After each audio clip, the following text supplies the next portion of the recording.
Hi everybody and welcome back to my channel. In this video I want to talk about how I save money on rent, and then after that I'll go and update you guys on how my portfolio is performing. So let's get into the video. So I live in California, and renting in California, it's very hard. Well, just living in California is hard in general because the cost of living is very high.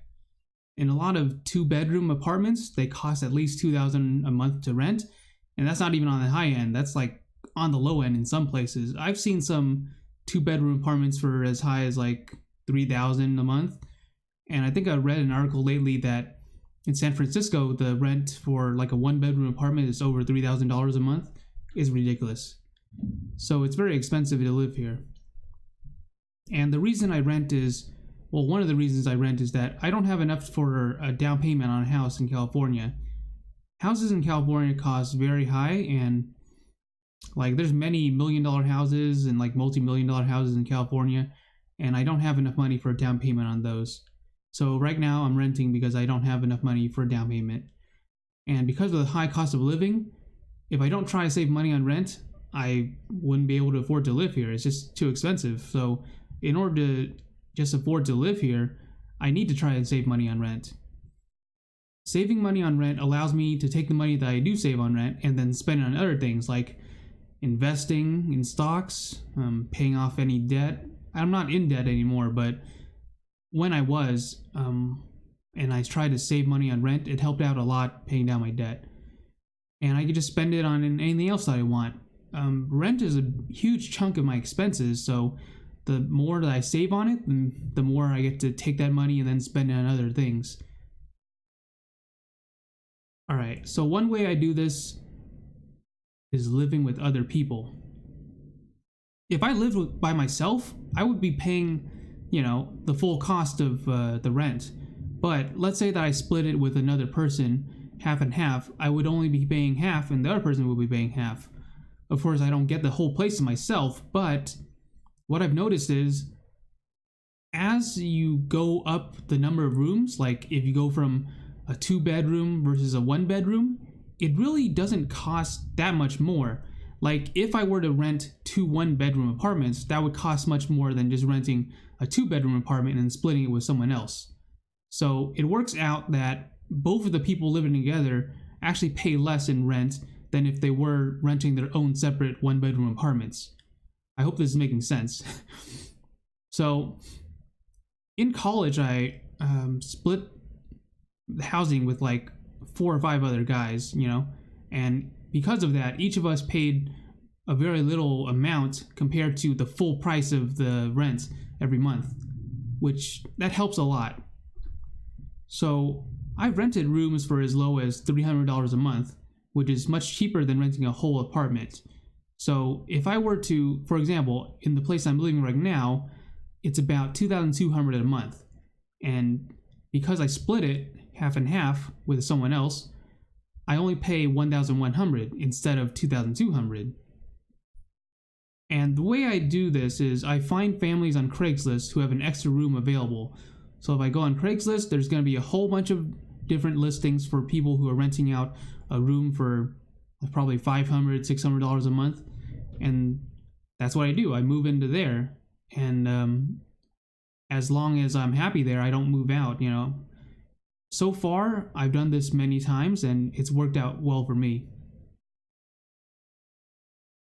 So another reason or another way I could save money on rent is by living in weird spaces. I know that sounds strange, but the thing is, if you rent an abnormal type of space, it's usually cheaper than renting like a normal room.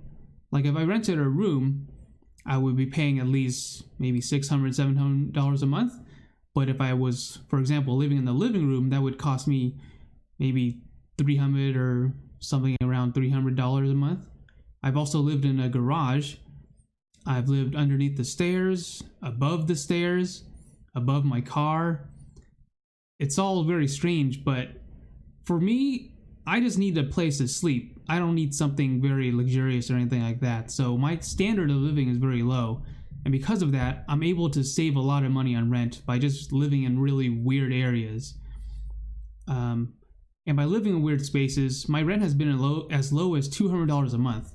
I was living in the garage and I only paid $200 a month. That's really cheap. So I'm very happy to have done that. Of course, this doesn't come with any okay, here's the thing. There's pros and cons to everything, right? So if you live in weird spaces, there are definitely cons to this. Of course, you're going to be saving lots of money, right? But a con is that you're going to be in a weird space. Like, you wouldn't have maybe the same kind of insulation as a normal room, or it's not going to be aesthetically pleasing or something like that. But you will be saving money. So this is an option if all you want is just save money. Okay, another way I save money on rent is by researching the market.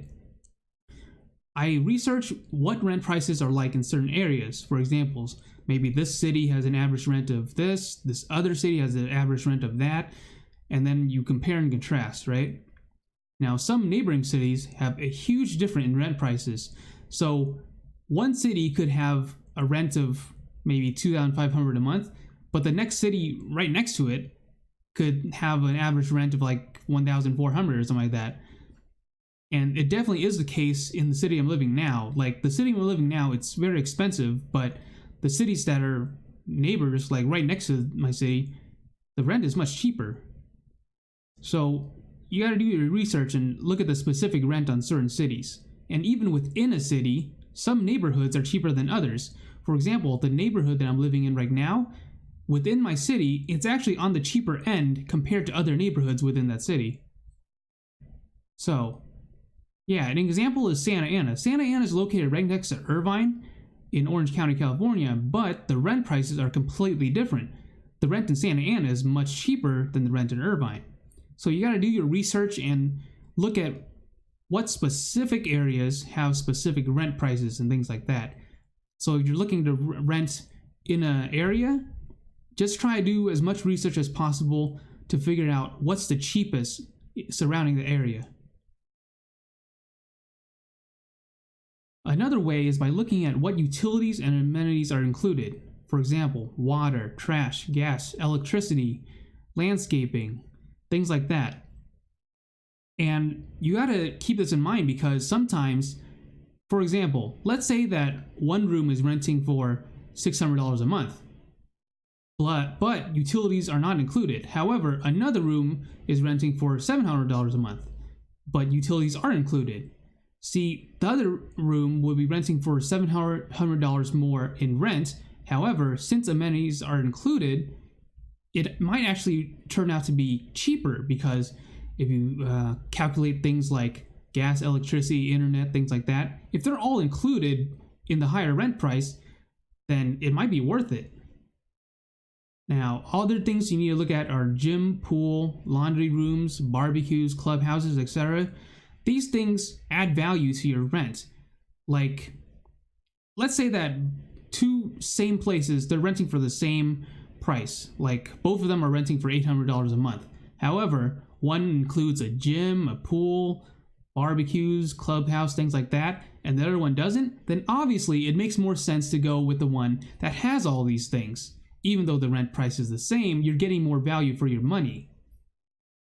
You also want to pay attention to gated access for like safety and parking. Parking is super important because you need a place to park your car if you drive a car, and it's very inconvenient to have to walk very far to and from your car to your house. Alright, so just look at what utilities and amenities are included and do the math and see what works for you. And lastly, I think this is the most important aspect of how I save money on rent is by living a minimalist lifestyle. So I try to keep the things I have to a minimum, and there's a lot of benefits to this. There's some cons to it too, yes, but one of the benefits is that I save a lot of money on rent, and that is because the less things I have, the less I need to spend on rent.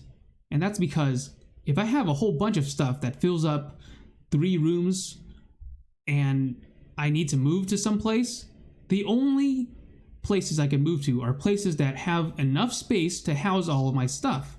If they don't have enough space, then I can't rent there. So it's very limiting if I have too many things. By having very few things, that opens up my options to where I can live. And the thing is, more square footage usually costs more money. So by opening up my options and not needing that much square footage, that means I don't have to spend that much on rent, because I could spend money on rent on a space that is very small and doesn't have that much square footage. And usually those type of spaces are usually cheaper. I also sell old things that I don't need. So if I don't need them anymore or I don't use them anymore, I try and sell them used on like Craigslist or Facebook Marketplace or eBay or things like that, and I make some money out of it. And not only do I make the money from selling the item, but I also make money because now that I have less things, it helps me save money on rent. And also, I could save money on rent by not buying unnecessary things in the first place. Remember, less things equals more money saved. So if I just don't buy a lot of things in the first place, that's going to help me save money on rent. So that's me explaining all the different ways I save money on rent. Now let's get into my portfolio update. So here's how my portfolio is performing. Right now it's worth $63,799.01. $35,966.68 is in my CMA Edge account, or my taxable just regular brokerage account. And in my Roth IRA, I have $27,832.33. Any money that I make or withdraw from my Roth IRA once I retire, I don't have to pay any tax on, which is great. So my total contributions is $56,852.37. Interest and dividends, in total I've made $4,368.34. And as a result of market performance, right now I'm up $2,423.53. This has gone down recently because the market has just been so volatile, but at least I'm still up. Now let's go look at my specific holdings that I have. Let's look at my CMA Edge account first. So in my CMA Edge account, I have 12 shares of HYG, 30 shares of Johnson & Johnson, 10 shares of JNK, 291 shares of MLPX, 9 shares of 3M, 260 shares of Oxy, 90 shares of AT&T, 40 shares of Waste Management, and 40 shares of ExxonMobil. And right now I have $4,438.39 available to invest. If you have any suggestions on which stocks I should invest in, leave me a comment, because I have $4,000 to spend right now. Alright, let's go over to my Roth IRA. In my Roth IRA, I have 2 shares of AbbVie, 10 shares of Chevron, 10 shares of Disney, 110 shares of EPD, 10 shares of Good, 10 shares of Land, 50 shares of L Brands, 80 shares of Oxy, 40 shares of Public Storage, and 70 shares of AT&T. So as you've noticed, I bought a lot of AT&Ts recently. And L Brands, right now they're down 9.27% because, well, the earnings just came out. I haven't read up on whether they went up or down, but right now it's not doing so well at all. I'm down 9%.